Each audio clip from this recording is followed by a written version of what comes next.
Good morning, everybody. My name is Sean Caspian, and this is my lovely co-host, Sandra D. And we are here today on Geek Chat to talk to you about all the cool things in the world that are geeky and going on. And so I wanted to start today talking about a weird issue that I came across. Cosplay is hitting the Supreme Court.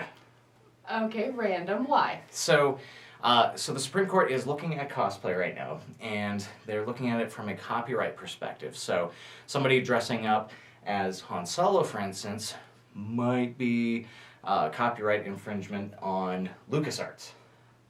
Okay, so do we know who started the lawsuit? What company decided it was a copyright issue? I don't know any details around that. That's a good question. I don't know any details around who started this, but all I know is that the Supreme Court is saying, a certain cut of fabric or color arrangement or whatever could be copyright infringement. And it's really interesting because until now, clothing has been explicitly exempt from copyright. And that's because it's a utility piece, right? Yeah. So they're saying, well, you have to have clothes. And so, a designer, if they're going to make jeans, they're probably going to look like somebody else's jeans.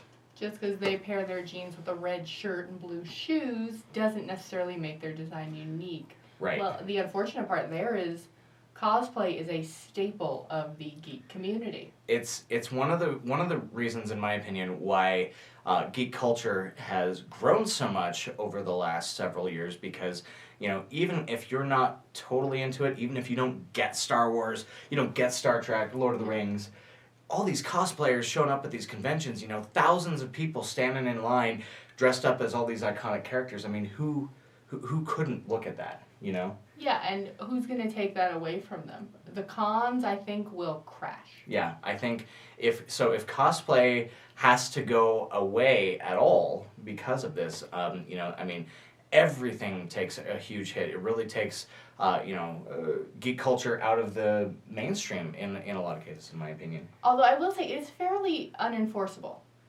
Right. I mean, you have the issue of, so you couldn't post your pictures on Facebook. I could see them being taken down as a copyright infringement. Right. But unless they're going to walk the halls of every single con and go, copyright infringement against so-and-so, copyright infringement. And then what happens as well if you do a mashup? Well, that doesn't technically belong to one place, but that belongs to this no-name artist over here who posted a picture of it. It's like we're gonna do a Harley Quinn Leia mashup or something. Yeah. Right? And it's like, well, is Lucas involved in that, or Warner Brothers or DC even? Yeah, who owns that, or is it the one person who thought of it first? Yep. Are they now the copyright owner? Right, because nobody's done that particular costume. It's like, well, this is mine, bitches. Yeah. Well, I mean, okay, well, let's even go with we do the costume, but we do different colors. Right. Again, is that enforceable? Well, Han Solo's Han Solo because you have a cream shirt, black vest, and the pants. Well, what happens if I put a blue shirt on with it? And that's the thing too. It's like A, how do you enforce it, and B, when you do enforce it, it's like Han Solo. You're in copyright infringement. It's like, I'm not even dressed like Han Solo. I'm wearing black vest, cream shirt, and pants. Like, white girl winter staple. So I think it's just plain stupid. I am gonna kind of keep track of this issue a little bit, but if you hear about any of this sort of stuff, check it out online a little bit. Make sure we do have a voice in the community. Make sure you guys speak up, to local lawmakers and whatnot, and see if we can just get this dropped. Well, and actually, another thing to add to that, so my mother sews. Yeah. Disney licensed sewing patterns. Right. So you've got sewing patterns that were licensed. I have a reason to own this. I've now made an Elsa costume for my daughter. What, again, is that a copyright infringement? Right. I bought it. I didn't go download the pattern off the internet. Yeah.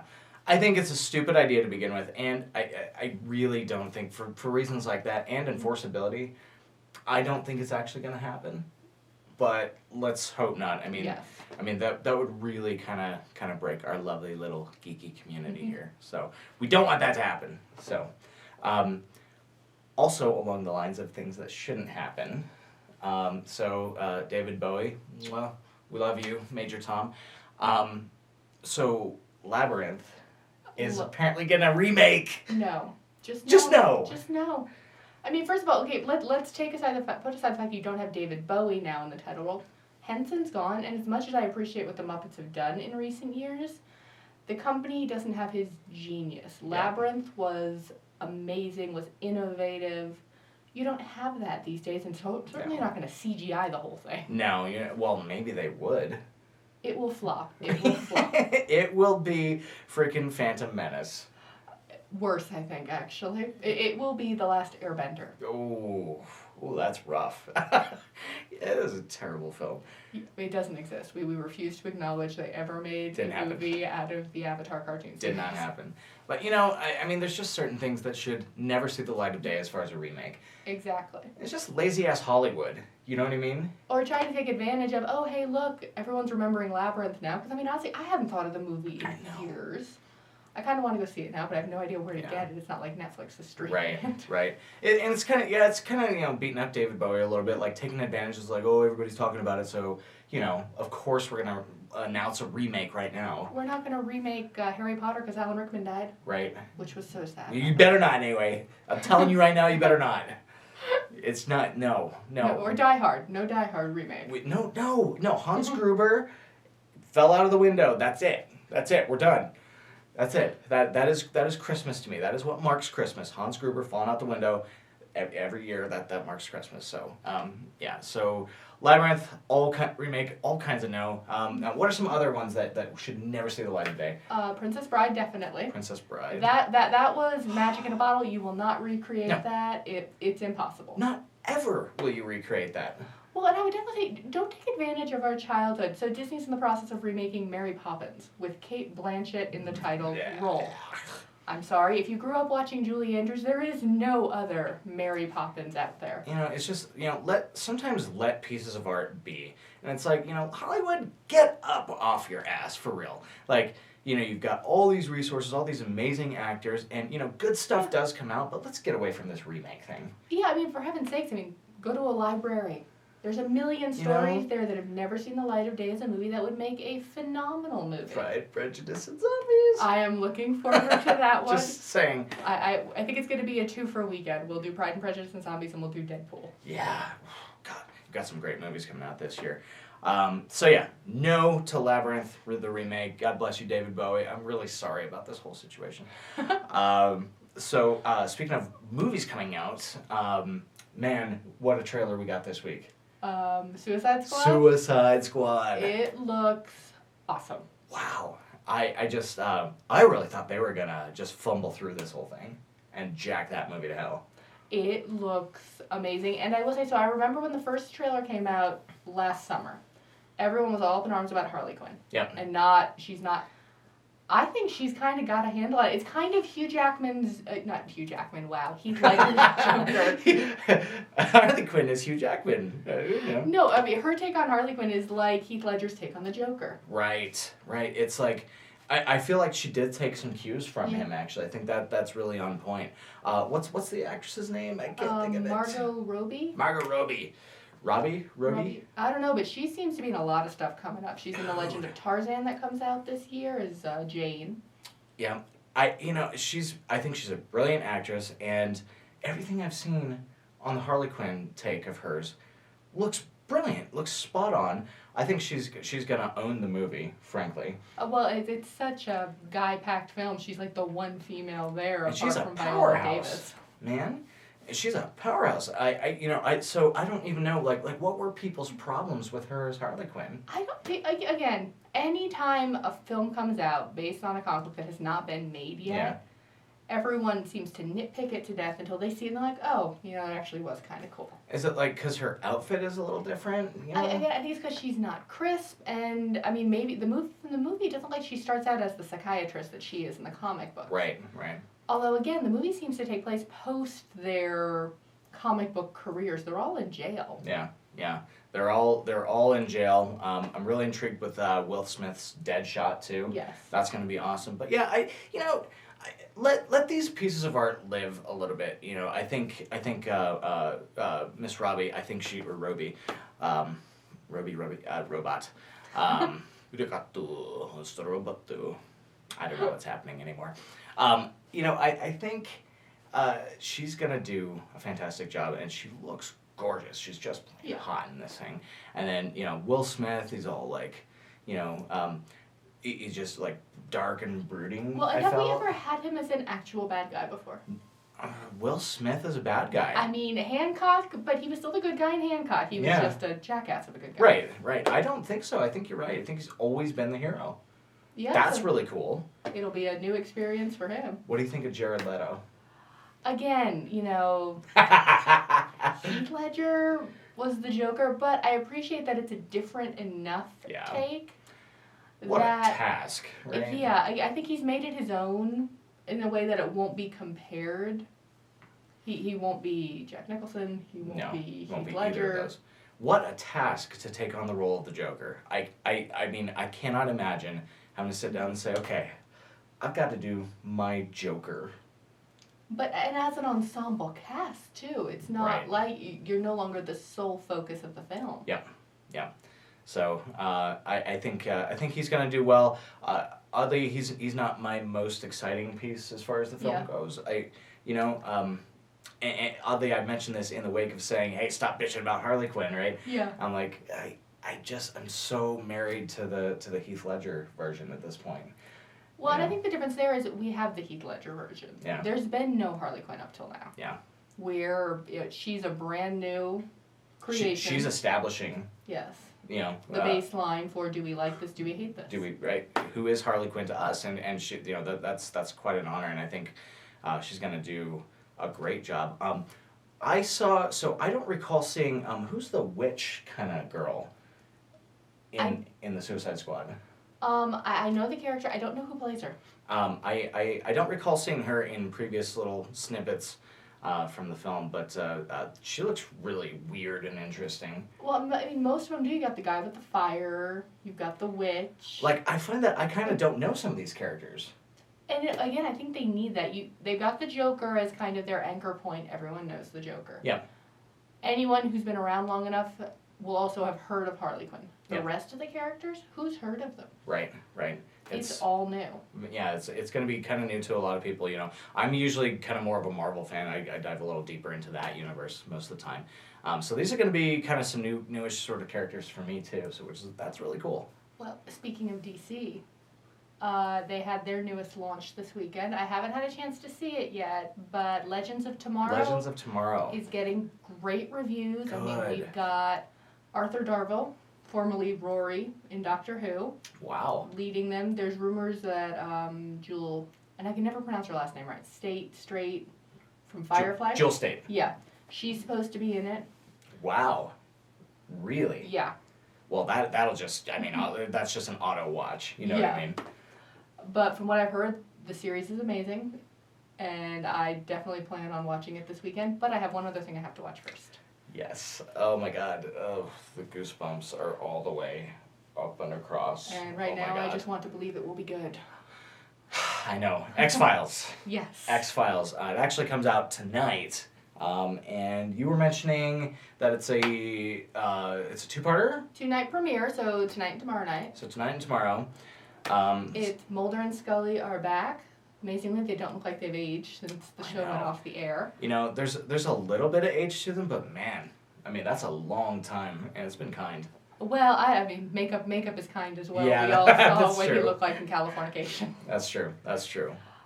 So I'm excited about it. It was the first series as a kid I remember watching that was my grown-up series. Yep. We'd get them from the library, and we watched them all from the beginning. They actually have cell phones now, so maybe things will get done a little bit faster. No more taping X's in the windows. Man, all that kind of stuff. It's really funny. So I kind of marathoned from beginning to end recently. Wow. Which is 9 seasons of TV, you know. And it kind of goes high, low, high, low. Right. There's a couple lows. But as a whole body of work, you know, it's funny. Everybody always disses on seasons 8 and 9 because it's not like really Mulder focused, you know. Yeah. It's all about Doggett and Agent Reyes, right? Which I love them. And I'm like, you know, you guys are just complaining to complain. I'm like, you know, they did a really good job keeping that thing alive. Like, that show could have ended 2 seasons earlier, but they did a really good job with those last 2 seasons, in my opinion. Agreed. And they held it together. They didn't replace Mulder and Scully. They were just the next. No, they weren't replacements. It's just we've got some new agents on the scene. It's not Mulder and Scully Part 2. They've got their own quirks and idiosyncrasies. That's what they have. So, they're just such cool characters. X-Files is my all-time favorite show. Yes. All time. And I mean, that's really saying something, in the wake of, your Battlestar Galacticas and your Fireflies and all those sorts of things. Yeah. X-Files to me, so many good childhood memories. Well, and it's still a show unto itself. Kind of like 24 is. Yeah. There's never been another show that you'll think, oh, that's just like 24. No, 24 is what it is. The X-Files is what it is. Even with Star Trek, there's how many different... Yeah. Okay, well, this is exactly like that Star Trek over there, or... Now, is Carter helming? Chris Carter? I believe so. Because I remember seeing it just a blurb from him about he felt they still had stories left to tell in the series. So if we've got Chris Carter at the helm, that is a really good sign overall. Now, I will ask, is this just laziness on Fox's part? I mean, I will say the 24 miniseries they had a few years ago was phenomenal. Right. Really good. But are they just incapable of doing new programming, so they're reaching back into their old stuff? It's definitely a thought. I find it interesting that they're doing it right now, with all the resurgence of geek and nerd culture and all that kind of stuff. They're doing it right now, and I find it really interesting that they chose X-Files and they're grabbing Duchovny and Gillian Anderson. They're I don't know if it's laziness or because when the show ended, I felt like it kind of ended. I felt like it was done. I could have dealt with some more because I was a huge fan, but there's always going to be unanswered questions when a good show ends. Yeah. There's going to be that. Well, what about this? Well, what about that? That's a good show. You don't want to be sitting there going, this again. And we're done with this again. So the statute of spoilers on X-Files is done. So I'm so sorry if this is ruiner for you, but cigarette smoking man is in fact dead, right? I believe so. We're not going to actually see him crop out again. He was smoking through a tube in his throat. How can he still tube in his throat, and then he sucks down a friggin' missile from a helicopter. Yeah, he should be dead. Yeah, so actually dead, but was it really him? Was it an alien posing as him? I mean, what about the baby? Does the baby factor into this at all? I mean, that kid's gonna be what, 20 in college? I didn't even think of that. That's so true. It's like, Scully, can you just get over it? Can you just believe already? You had 10 years before, and it's been another 20 since. Well, and I mean, all the spoofs you see, she's like, I don't believe. It's sitting right in front of you. How do you know? It's right there. Well, this is a one-off. It doesn't mean anything in the grand scheme of things. You want to believe? Are you an idiot? Will you just believe already? We've seen flying saucers. We've seen creepy... Toombs. I'm sorry, Toombs is still ever and always the creepiest character on the X-Files. Oh my God, Toombs. Remind me again. Who's Toombs? Toombs was the guy who could stretch himself out. He died horribly in the escalator. Icky. The one he would squeeze through vents and stuff. Yeah. That one was creepy. What is your all-time favorite X-Files episode? Actually, Toombs again. Toombs. That is your favorite one? Yeah, it's my favorite one. I do have a second favorite one. It was one of those Mulder Scully. This is what I think happened. This is what you think happened. When we learned Mulder could not shoot out the wheels of a moving RV. That one was fun. What about yours? One of my very favorites was the one with Bryan Cranston. Okay, and I will say it has been a long time since I've seen this. So you might have to refresh. So Bryan Cranston, before anybody knew or cared who Bryan Cranston was, our beloved anti-hero from Breaking Bad. So he was in the episode where he's in some kind of a shootout at a gas station or something, and he ends up in a getaway car with this chick, and they have to drive at a particular speed in a particular direction, or else their ears explode. Wow. Okay, I'm going to have to go research that. That one was really, really good. It reminded me of, what was that old school movie with the white Dodge Challenger? Breaking Point, maybe? Breaking Point, I think. So, yeah. I think it was Breaking Point. It reminded me a lot of that because it was all about the car chase, and the police are following them, and there's no good way this could possibly end because the whole mechanic of whatever's happened to this guy, which we don't know what it is is, you know, you feel bad for him because like you have to drive at a particular speed and also in a particular direction, otherwise some weird frequency thing happens with his ear and he explodes. And his wife was proof of that. She died and her head exploded out her ear. It was really creepy and gross, but it was so well done. This episode had like a ton of momentum behind it. You know, car chases, and it was good. And they were good about doing different styles of episodes. Yeah. You didn't feel like it landed into the same procedural after the first season and a half. Right. I'll always really like the conspiracy episodes the best. Yeah. You know, plenty of cigarette smoking man and the Syndicate and.